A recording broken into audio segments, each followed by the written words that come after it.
வணக்கம். கோவையில் 45 வயதுடைய பெண் காவலர் பாலியல் வன்கொடுமை செய்யப்பட்ட வழக்குல பாத்தீங்கன்னா அதிர்ச்சிகரமான தகவல்கள் வெளியாயிருக்கு. அதாவது கடந்த ஆண்டு அக்டோபர் மாதம் 19ஆம் தேதி தமிழ்நாடு சிறப்பு காவல்படை அலுவலகத்தில் வைத்தே பெண் காவலரை கமாண்டோ, அதாவது எஸ்பி என்று அழைக்கக்கூடிய காவல் கண்காணிப்பாளர் இந்த பாலியல் வன்கொடுமை செய்தது மிக முக்கியமாக பார்க்கப்படுகிறது. பெண் காவலரை கமாண்டோ கையை பிடித்து இழுத்த நிலையில் கையை உதறிவிட்டு அந்த பெண் தப்பித்து சென்றிருக்கிறார். இருந்த போதிலும் உதவி ஆய்வாளரை மீண்டும் அழைத்து பெண் காவலரை அழைத்து இந்த பாலியல் வன்கொடுமையானது செய்யுது இந்த தகவல்ல தெரிஞ்சிருக்கு. குறிப்பா அந்த உதவி ஆய்வாளர் மீதும் போலீசார் 10 பிரிவுல வழக்கு செஞ்சு பதிவு பண்ணியிருக்காங்க.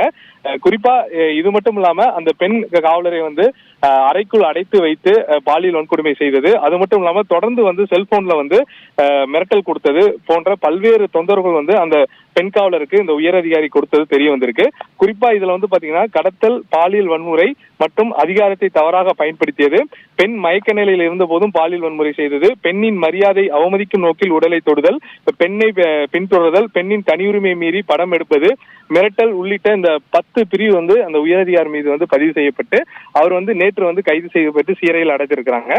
குறிப்பா அதாவது தமிழ்நாடு கமாண்டோ அந்த பாதுகாப்பு ஆயுதப்படை வளாகத்திலே அந்த பெண் காவலருக்கு இது போன்ற ஒரு சம்பவம் நடந்தது பெரும் அதிர்ச்சியை ஏற்படுத்தியிருப்பது மிக முக்கியமாக பார்க்கப்படுகிறது.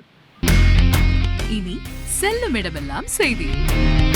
தந்தை டிவியின் வாட்ஸ்அப் சேனலை ஃபாலோ பண்ணினா செல்ல இருக்கும் இடமெல்லாம் செய்தி. இதோ QR கோட் இப்பவே ஸ்கேன் பண்ணுங்க, ஃபாலோ பண்ணுங்க.